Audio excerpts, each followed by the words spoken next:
So if I was going to teach multiple courses, I would go in and I would create the plus sign, and I would create a new page, and I would call it physical science.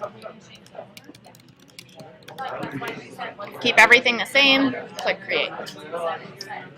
I'm just going to set up the structure first.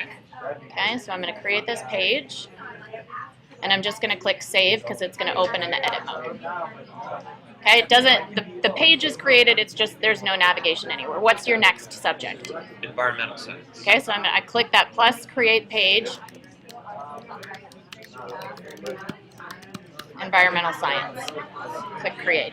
Okay, we'll just do 2 for right now. Now, there's a couple different ways that you could navigate this.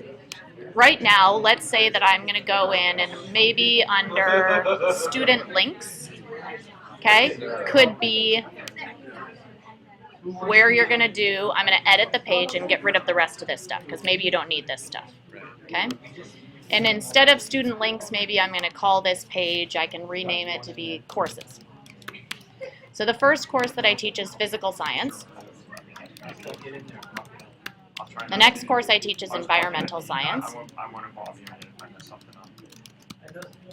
Now, I want physical science, that to go to my physical science page. So I highlight it and I say, I've already created the physical science page, so I'm just going to link it to my physical science page. Click OK. My environmental science page, I need to link it to my environmental science page. Now when I click save, the students are going to navigate, and it will change this little student links in just a second. So now it says courses. So the students will click on courses. They'll say, oh, I'm in physical science. Click on physical science. On this physical science page, I can edit, and I could say under physical science, I want an assignments page. And I want a student, or I want a, what else could you put on here?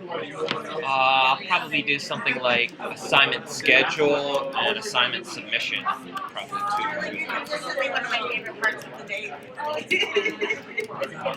So any of these 3 can now be additional pages. But this would be a really good place to have the assignments page.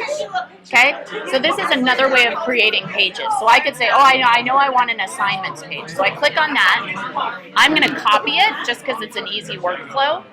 And I'm going to click on link. I want to create a new page called assignments, but I want to put the page under physical science because it's the physical science assignments page. Right. And then I click create page. And I click OK once it loads. And now, if I click save, I could do that for the assignment schedule and assignment submission. So now if I go to assignments, it's under physical science and assignments. And Okay. then you can make it so that instead of having to click on courses and then click on physical science, it'll just show a drop down just like that. Right, so I could go to courses now, so let's do that. I could go to more and edit site layout. And if I click on this little area, I could say, okay, under courses, I don't want student portfolios anymore because that was something else. But I just created a page called physical science. So I could add a page, physical science, and let's add another page, the environmental science one too. But now I need to say physical science needs to be indented underneath courses. Environmental science needs to be indented. So then when I click OK, close, and refresh, now under courses, it will quickly go to physical science and environmental science. Excellent.